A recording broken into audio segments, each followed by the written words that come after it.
Google, Facebook जैसी 30 कंपनियों पर सरकार का बड़ा एक्शन। वर्षों तक भारत को सिर्फ बाजार समझकर हमें नीचा दिखाने वाली इन दिग्गज कंपनियों को अब इस डिजिटल वार में भारत ने ऐसा झटका दिया है जिसकी गूंज सीधे अमेरिका तक सुनाई दी। दोस्तों, आज जो मैं आपको बताने जा रहा हूँ वो सिर्फ एक खबर नहीं है, ये असल में एक ऐसा धमाका है जिसने पूरी दुनिया की डिजिटल राजनीति को हिलाकर रख दिया। बात सिर्फ टेक्नोलॉजी की नहीं है, बात सिर्फ बिजनेस की भी नहीं है, ये मुद्दा उस आत्मसम्मान का है जिसे सालों तक दबाने की कोशिश की गई और अब जाकर भारत ने वो जवाब दिया है जिसने दुनिया को सोचने पर मजबूर कर दिया कि ये नया भारत है, ये किसी से डरने वाला नहीं है। सोचिए, वर्षों तक ये माना जाता था कि दुनिया में अगर कोई बड़ा फैसला होना है, अगर कोई नया नियम बनाना है, अगर किसी को झटका देना है तो ये काम सिर्फ और सिर्फ अमेरिका करेगा। बाकी दुनिया वो सब ताली बजाएगी, हाँ में हाँ मिलाएगी और चुपचाप मान लेगी। यही चलता आया था, लेकिन इस बार कहानी पलट गई। और कहानी पलटी कैसे, यही तो आज आपको सुननी है। अब जरा उस पल की कल्पना कीजिए जब अमेरिका के राष्ट्रपति डोनाल्ड ट्रंप खुले मंच से पूरी दुनिया के सामने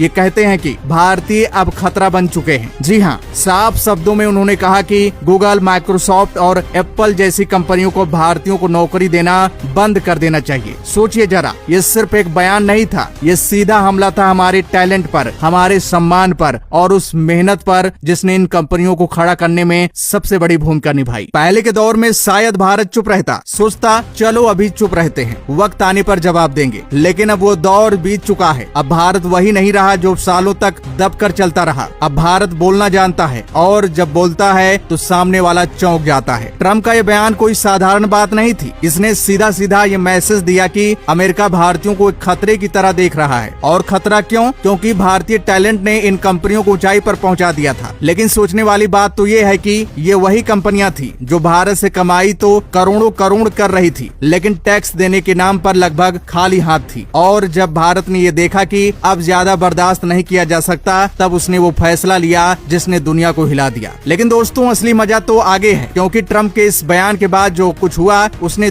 अमेरिका की नींद उड़ा दी। और यहीं से शुरू होती है हमारी कहानी का असली ट्विस्ट। जरा सोचिए, ट्रम्प को लगा होगा कि उनके एक बयान से भारत डर जाएगा, कंपनियां भारत से पीछे हट जाएंगी, भारतीय झुक जाएंगे। लेकिन हुआ इसका उल्टा। भारत ने ऐसा मास्टर स्ट्रोक खेला कि वाशिंगटन की गलियों में खलबली मच गई। दोस्तों, कभी आपने गौर किया है कि कैसे दुनिया की बड़ी बड़ी टेक कंपनियां भारत को सिर्फ एक बड़ा बाजार मानती थी? गूगल यहाँ से अरबों का मुनाफा कमाता था, अमेज़न का कारोबार हजारों करोड़ तक पहुँच चुका था, एप्पल और मेटा यानी फेसबुक और इंस्टाग्राम भी हमारी जेब से पैसा निकालकर अपनी तिजोरी भर रहे थे। लेकिन बदले में हमें क्या मिला? बस एक टैगलाइन कि भारत दुनिया का सबसे बड़ा बाजार है। मगर सवाल ये है, क्या हम सिर्फ बाजार बनकर रह जाएंगे? क्या हमारी मेहनत, हमारी आबादी, हमारा इंटरनेट इस्तेमाल सब उनकी कमाई का जरिया रह जाएगा? यहीं से भारत ने वो कदम उठाया जिसने कहानी को पलट कर रख दिया। अब सोचिए दोस्तों, ये लड़ाई सिर्फ पैसों की नहीं थी, ये लड़ाई इज्जत की थी, ये लड़ाई उस हक की थी जिसे सालों तक दबाया गया। और जब भारत ने बोलना शुरू किया तो उसने ऐसा बयान नहीं दिया, बल्कि ऐसा फैसला लिया जिसने सबको सोचने पर मजबूर कर दिया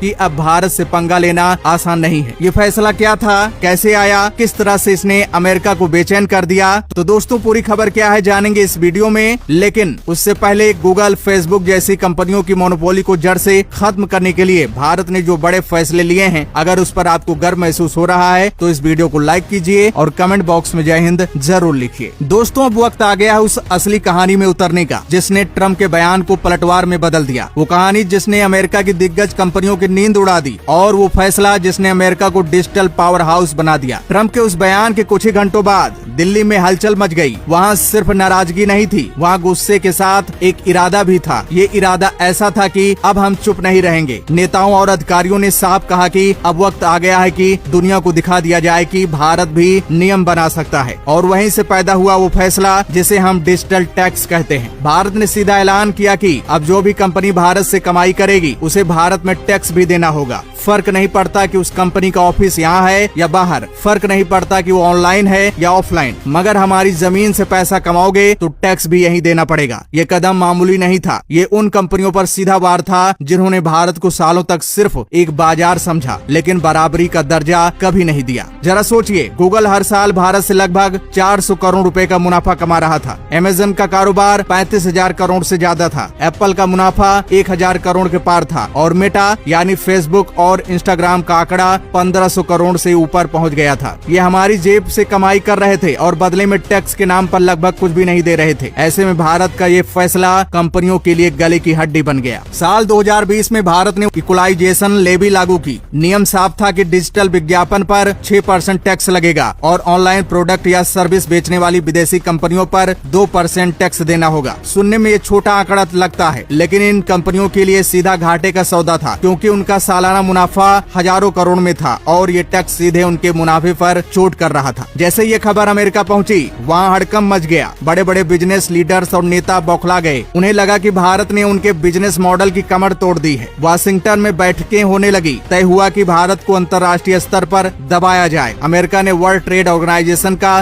दरवाजा खटखटाया और भारत के फैसले को एक तरफा और गैर कानूनी करार देने की कोशिश की, लेकिन भारत ने भी दो टूक जवाब दिया। भारत ने कहा कि ये किसी देश के खिलाफ हमला नहीं है, ये सिर्फ न्याय है। अगर आप हमारी जनता से कमाते हैं तो आपको टैक्स भी देना पड़ेगा। और फिर नतीजा ऐसा आया जिसने सबको चौंका दिया। WTO ने भारत के पक्ष में फैसला सुनाया, यानी अब ये टैक्स पूरी तरह वैध था। भारत ने दुनिया को दिखा दिया कि वो सिर्फ यूजर नहीं बल्कि नियम बनाने वाला देश है। अब कंपनियों की हालत खराब हो गई, उनके पास कोई रास्ता नहीं बचा। अमेज़न को मजबूरी में भारत में लोकल ऑपरेशंस बढ़ाने पड़े। एप्पल को भारत में आईफोन बनाने की फैक्ट्रियां लगानी पड़ी। मेटा को यहाँ बड़े बड़े डेटा सेंटर बनाने की प्लानिंग करनी पड़ी। जो कंपनियां अब तक मुनाफा निकाल कर बाहर भेजती थी, अब उन्हें भारत में निवेश करने पर मजबूर होना पड़ा। खेल पूरी तरह पलट चुका था। ट्रंप और उनकी टीम को लगा कि भारत दबाव में आ जाएगा। उन्होंने इशारों में चेतावनी दी कि अगर टैक्स नहीं हटाया गया तो भारतीयों की नौकरियों पर हमला किया जाएगा, लेकिन भारत ने झुकने से इनकार कर दिया। सरकार ने साफ शब्दों में कह दिया कि अगर ज्यादा दबाव बनाया गया तो 2% टैक्स को 4% और 6% टैक्स को 8% कर देंगे। ये सुनकर अमेरिकी कंपनियों की नींद उड़ गई, क्योंकि इसका मतलब था कि उन्हें हर साल हजारों करोड़ का सीधा नुकसान उठाना पड़ेगा। भारत के इस कदम का असर सिर्फ अमेरिका तक सीमित नहीं रहा। धीरे धीरे फ्रांस ने डिजिटल टैक्स लागू किया, इटली ने डिजिटल टैक्स लागू किया, ऑस्ट्रेलिया ने भी यही रास्ता अपनाया। यानी भारत ने अकेले नहीं लड़ा बल्कि पूरी दुनिया को रास्ता दिखाया। आज कई देश भारत की तरह विदेशी कंपनियों पर डिजिटल टैक्स लागू कर रहे हैं। असल में ये फैसला सिर्फ पैसों का मामला नहीं था, ये उस आत्मसम्मान का मामला था जिसे सालों तक कुचला गया। विदेशी कंपनियां हमारी मेहनत और हमारी आबादी का फायदा उठाकर मुनाफा कमाती रहीं, लेकिन बदले में हमें बराबरी का दर्जा नहीं मिला। भारत ने दिखा दिया कि अब जमाना बदल चुका है। अब नियम भारत लिखेगा और दुनिया को मानना पड़ेगा। आज भारत के पास 70 करोड़ से ज्यादा इंटरनेट यूजर्स हैं। आने वाले कुछ सालों में ये संख्या 100 करोड़ के पार जाएगी। ये बाजार किसी सोने की खान से कम नहीं है और इस खान के नियम अब भारत खुद बनाएगा। यही वजह है कि एप्पल, अमेज़न और मेटा जैसी कंपनियां मजबूरी में भारत में निवेश कर रही हैं। ये सिर्फ बिजनेस नहीं बल्कि भारत की नई ताकत का सबूत है। भारत के इस फैसले ने कंपनियों की न सिर्फ कमाई बल्कि उनकी